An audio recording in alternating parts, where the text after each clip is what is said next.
हर हर महादेव, श्री शिवाय नमस्तुभ्यम। आप सभी को भौम प्रदोष व्रत यानी कि मंगल प्रदोष की बहुत बहुत शुभकामनाएं। जी हाँ दोस्तों, आज 28 अप्रैल 2026 त्रयोदशी तिथि और मंगलवार का दिन है और इसीलिए आज इस प्रदोष व्रत को भौम प्रदोष के नाम से जाना जाता है। प्रदोष व्रत भगवान शिव और माता पार्वती को प्रसन्न करने का एक सुवर्ण अवसर होता है। इस व्रत का पालन करने से भक्त अपनी मनोवांछित मनोकामनाओं को पूर्ण कर सकता है। तो चलिए इस व्रत से जुड़ी हुई सुंदर और पौराणिक कथा का श्रवण करेंगे। आज के भौम प्रदोष व्रत का आरंभ करते हुए ऋषिवर आगे बढ़ते हैं। प्रदोष व्रत की कथा का वर्णन जो हम किताबों में, पुस्तकों में और शास्त्रों में सुनते आ रहे हैं। मंगल त्रयोदशी व्रत को विधि विधान पूर्वक वर्णित है। मंगल के दिन रोगों और व्याधियों को नष्ट करने वाला है। इस व्रत से एक गेहूं और गुड़ के बने हुए भोग का सेवन कर सकते हैं। भगवान शिव को लाल रंग के पुष्प अर्पित करने चाहिए और स्वयं भी लाल रंग के वस्त्र धारण करने चाहिए। इस व्रत का पालन करने से निसंदेह सभी प्रकार के पापों और रोगों का नाश होता है और मुक्ति के द्वार खुलते हैं। एक वृद्धा की कथा सुनाते हैं, चलिए श्रवण करते हैं। एक वृद्धा एक गांव में निवास करती किया था और उसने उसके प्रभाव से मोक्ष को प्राप्त किया था। वह वृद्धा प्राचीन काल में एक नगर में एक वृद्धा निवास किया करती थी। उसके एक पुत्र था, उसका नाम मंगलिया था। वृद्धा हनुमान जी की अनन्य भक्त थी। वह प्रत्येक मंगलवार को हनुमान जी का व्रत करके पूर्ण विधि विधान के अनुसार भोग आदि अर्पण करती थी। इसके अलावा वह वृद्ध स्त्री मंगलवार को न तो घर में लीपती न ही मिट्टी खोदती और इस प्रकार वृद्ध स्त्री दीर्घ काल तक श्री हनुमान जी का व्रत पालन किया। वृद्ध स्त्री भक्ति देखते ही उनकी परीक्षा लेने के विचार से भगवान हनुमान जी एक साधु के रूप में उसके घर के दहलीज पर आए। वृद्धा द्वार पर पहुंचकर पुकारने लगे। हनुमान जी ने कहा, कोई हनुमान भक्त यहाँ है, हमारी इच्छा की पूर्ण हो सके। यह सुनकर वह वृद्धा स्त्री ने पूछा, महाराज बताइए क्या आज्ञा है आपके लिए। साधु का वेश धारण करके हनुमान जी ने कहा, मुझे अत्यंत तीव्र क्षुधा लगी है, मुझे भोजन चाहिए। भूमि में लीपते और मुझे बैठाकर भोजन कराओ। अब वह सुनकर वृद्ध स्त्री असमंजस में पड़ गई। उसके साधु जी से निवेदन किया और कहा, महाराज लेपने की मिट्टी खोदने के अलावा आप जो आज्ञा करेंगे मैं तैयार हूँ, लेकिन आज भौम प्रदोष व्रत वाले दिन मैं यह नहीं कर सकती। साधु के 3 बार परीक्षा लेने के बाद तो अपने पुत्र को अगर उसे लिटाकर पीठ पर अग्नि प्रकट करके भोजन पकाऊंगा।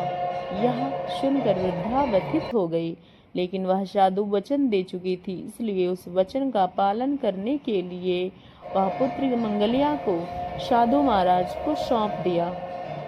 लेकिन साधु स्वरूप में हनुमान जी उस वृद्धा की परीक्षा लेना चाहते थे, इसलिए उन्होंने उस वृद्धा को स्वयं ही अपने हाथों से मंगलिया को उल्टा लिटाकर पीठ पर अग्निदाह करवाई।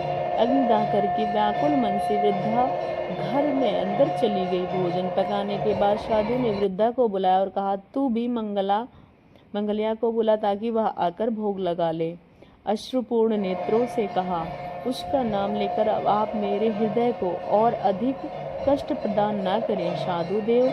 लेकिन साधु महाराज वृद्धा से पुत्र को पुकारने का हठ करने लगे। जब साधु नहीं माने तो वृद्धा ने अपनी आंखों से आंसू भरते हुए अपने पुत्र को पुकारा और उसके बाद पुकारते ही मंगलिया तत्क्षण हंसते खेलते दौड़ता हुआ आया और अपने पुत्र मंगलिया को सकुशल देखकर वृद्धा को अत्यंत आश्चर्य हुआ। वह साधु महाराज के चरणों में गिर गई और बारंबार साधुवाद नमन करने लगी और उसके वेश में, साधु के वेश में आए हुए हनुमान जी ने वृद्धा को अपने वास्तविक रूप का दर्शन करवाया। हनुमान जी ने साक्षात अपने सामने देखकर वृद्धा स्वयं ही जीवन में धन्य मानने लगी और इस प्रकार मंगल प्रदोष व्रत को फल स्वरूप उस वृद्धा को कल्याण हुआ। तो यह थी भौम प्रदोष से जुड़ी हुई पौराणिक कथा। आज संध्या के समय प्रदोष काल में भगवान शिव की पूर्ण श्रद्धा और भक्ति भाव से पूजा अर्चना की जानी चाहिए। पूजा अर्चना करने के बाद आप महामृत्युंजय मंत्र का जाप कर सकते हैं, पंचाक्षर मंत्र का जाप कर सकते हैं, शिव चालीसा का पाठ कर सकते हैं और भगवान शिव के 1000 नामों का उच्चारण भी कर सकते हैं।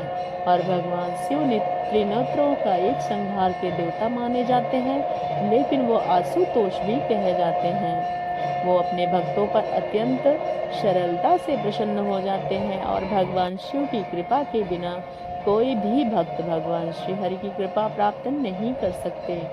आइए अब हम इसी से जुड़ी हुई एक पौराणिक कथा का और श्रवण करते हैं। उज्जैन नगरी, जिसे प्राचीन काल में अवंतीपुर के नाम से जाना जाता था, एक समय उज्जैन नगरी में वेद प्रिय नामक ब्राह्मण रहते थे। वो अपने घर में प्रतिदिन 24 घंटे उनके द्वारा स्थापित शिवलिंग की पूजा अर्चना करते थे। वो शिव जी के अनन्य भक्त थे। उनके 4 पुत्र थे। उनके सबसे बड़ा था देवप्रिय और उसके बाद प्रिय मेधा, सुव्रत और सुव्रत कह चारों पुत्र भी पिता के समान ही भगवान शिव के अनन्य भक्त थे। अपने दिन का अधिकतर समय वो महादेव की पूजा अर्चना और उनके गुणगान करने में व्यतीत करते थे।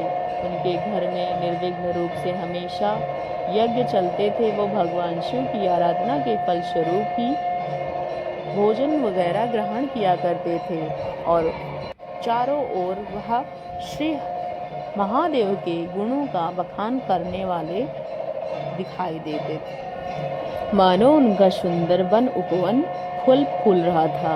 वहीं दूसरी ओर पास में ही रत्न माल पर्वत पर दूषण नामक एक राक्षस रहता था। उसके ब्रह्मा जी को घोर तपस्या की और उसने युद्ध में सदा विजय रहने से वरदान प्राप्त किया। अब उसने अपनी शक्ति का दुरुपयोग करना शुरू कर दिया। उसने तीनों लोकों में अपना प्रभुत्व स्थापित कर दिया, देवताओं को स्वर्ग से निकाल दिया और इस प्रकार वो त्रिभुवन का स्वामी बनकर क्रूरता पूर्वक राज करने लगा। किसी भी स्थान में देवताओं की पूजा हो या वहां पे जाकर बिल्कुल ही विलंब डाल देता था। अनेक वैदिक यज्ञ दी जाने वाली आहुतियों को सभी देवताओं की शक्ति का स्रोत है, इसलिए उसे निश्चय किया है कि वहां पर कोई यज्ञ नहीं होने देगा ताकि देवता निष्क्रिय पड़ जाए। और फिर यह क्या था, दूषण के चारों ओर ब्राह्मणों पर अत्याचार करना शुरू कर दिया। लेकिन जब उसने देखा कि राजा के निकट अवंतीपुर में अभी भी धर्म का साम्राज्य फैला हुआ था, इस बात से वह कैसे सहन कर सके।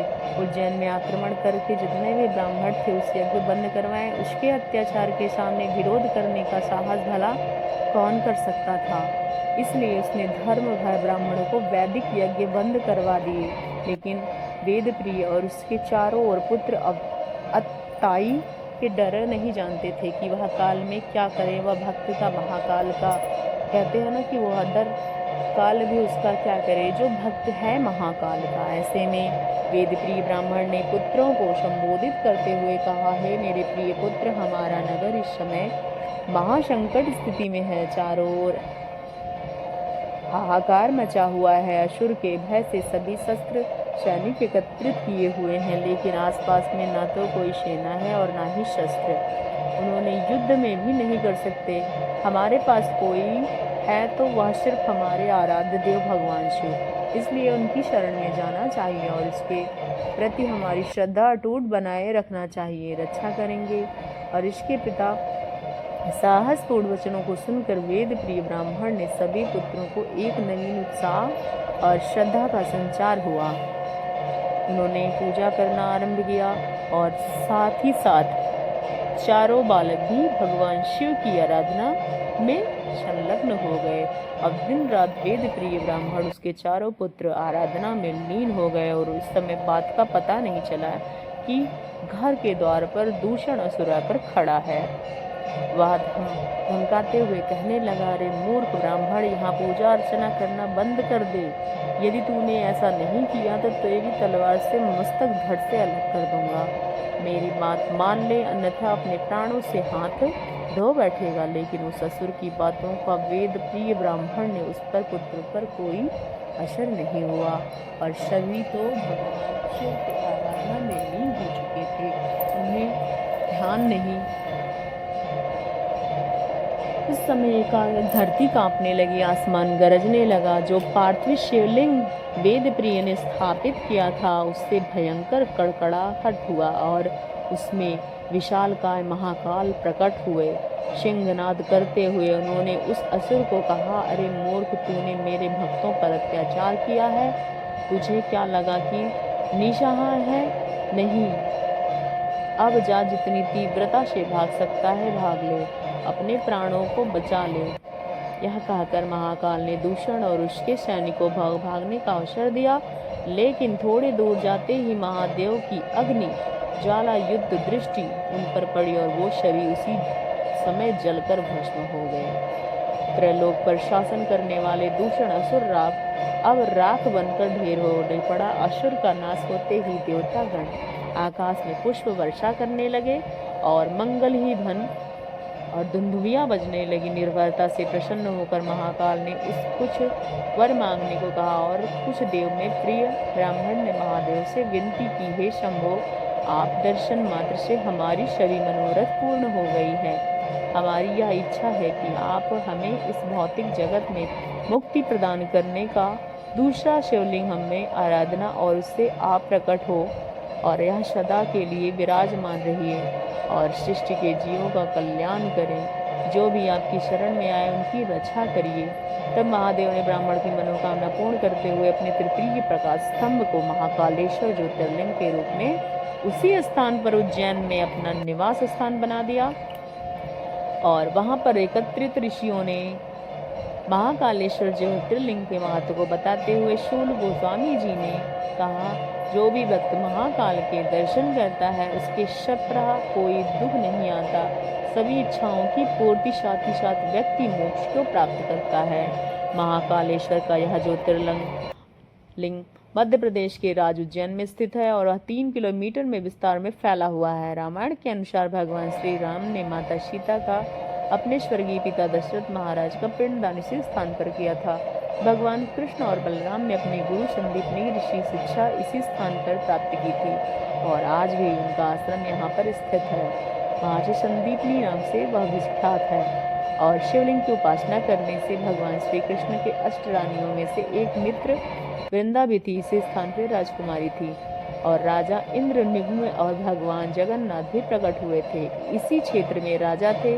राजा विक्रमादित्य की राजधानी भी उज्जैन में ही थी। श्री रूप गोस्वामी बताते हैं कि धरती पर ऐसे 7 तीर्थ हैं जो मोक्ष प्रदान करते हैं। वह 7 तीर्थ अयोध्या, मथुरा, द्वारका, कांची, माया, काशी और अवंतिका है, यानी कि उज्जैन नगरी। तो यह विशेष कथा आप सभी को आज धौम प्रदोष के दिन यहाँ आप लोगों ने श्रवण किया है। हमें आशा है कि आप लोगों को यह विशेष कथा बेहद पसंद आई है। अगर ऐसा है तो कमेंट बॉक्स में हर हर महादेव लिख के जाइएगा और शिव की कृपा आपके जीवन में सदैव सदैव बनी रहे। उज्जैन में शिप्रा नदी और यदि कोई पवित्र नाम से स्नान करके महाकालेश्वर ज्योतिर्लिंग के दर्शन करता है तो उसे सभी 12 ज्योतिर्लिंग के दर्शन करने का फल भी प्राप्त होता है, ऐसा माना जाता है। जब और इसी प्रकार जो भी इस व्रत का पालन करता है, यानी कि प्रदोष काल का व्रत रखता है, नियम पूर्वक श्रद्धा से रखता है, तो उसकी समस्त मनोकामनाएं पूर्ण होती हैं और उसके बाद वह मोक्ष की प्राप्ति करता है। उज्जैन नगरी में रहकर अपना राजपाट करने वाले और सभी के जीवन में महाकाल की कृपा ऐसे ही प्रदान होती रहे और यह सबसे अद्भुत कथा थी। तो हमें आशा है कि आप लोगों को यह हमारे द्वारा बताई हुई कथा बेहद रुचिकर और पसंद आई हो। तो इस वीडियो को अधिक से अधिक लोगों तक पहुंचाकर भगवान महाकालेश्वर के परम भगवान श्री कृष्ण की शुद्धि भक्ति मत से याचना करते हुए उनके चरणों का अभिनंदन कीजिए और साथ ही साथ इस सुंदर और पौराणिक कथा का अनुभव कीजिए। हर हर महादेव। श्री शिवाय नमस्तुभ्यम।